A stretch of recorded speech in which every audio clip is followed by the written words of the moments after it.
Social మీడియాలో YouTuber post చేసిన ఓ video Telugu రాష్ట్రాలను షేక్ చేస్తుంది. కామెడీ కోసం చేసిన ఈ వీడియో ప్రస్తుతం వివాదాస్పదం రేపుతుంది. దీంతో సీఎం రేవంత్, డిప్యూటీ సీఎం భట్టితో పాటు పలువురు ప్రముఖులు దీనిపై స్పందిస్తున్నారు. అంతేకాదు సోషల్ మీడియా ప్రమాదకరంగా మారిందని, పిల్లల ఫోటోలు, వీడియోలు పోస్ట్ చేయడంలో అప్రమత్తంగా వ్యవహరించాలని కోరుతూ హీరో సాయి దుర్గా తేజ్ తన ఎక్స్ లో పోస్ట్ చేశారు. తాజాగా ఇదే అంశంపై మరో హీరో మంచ్ మనోజ్, నారీ రోహిత్, విశ్వక్ సేన్ స్పందిస్తూ తీవ్ర స్థాయిలో సీరియస్ అయ్యారు. వారు తమ పోస్టులో కామెడీ, ట్రోలింగ్, రోస్టింగ్ ముసుగులో సోషల్ మీడియాలో చిన్నపిల్లలు, వారి తల్లిదండ్రులపై దారుణమైన వీడియోలు చేస్తున్నారన్నారు.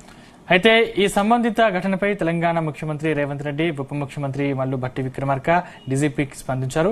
ఇప్పటికే బాధ్యులపై ఎఫ్ఐఆర్ నమోదు చేశామని, సీరియస్ యాక్షన్ తీసుకోబోతున్నట్లు వెల్లడించారు. కొంతమంది ఫ్యామిలీ పర్సనల్ వీడియోలను తీసుకుని చిన్నపిల్లలు అని కూడా చూడకుండా ట్రోలింగ్ పేరుతో తమ ఇష్టానుసారంగా అసభ్య పదాలను వాడుతూ కామెంట్లు చేస్తున్నారని మండిపడ్డారు. ఇదిలా ఉండగా ఈ ఘటనకు కారణమైన సదరు యూట్యూబర్ కూడా స్పందించాడు. ఆ వీడియో చేయడం పెద్ద మిస్టేక్ అని, దయచేసి క్షమించండి అంటూ ఓ వీడియో విడుదల చేశారు. ప్రస్తుతం ఆ వీడియో సోషల్ మీడియాలో బాగా వైరల్ అవుతుంది.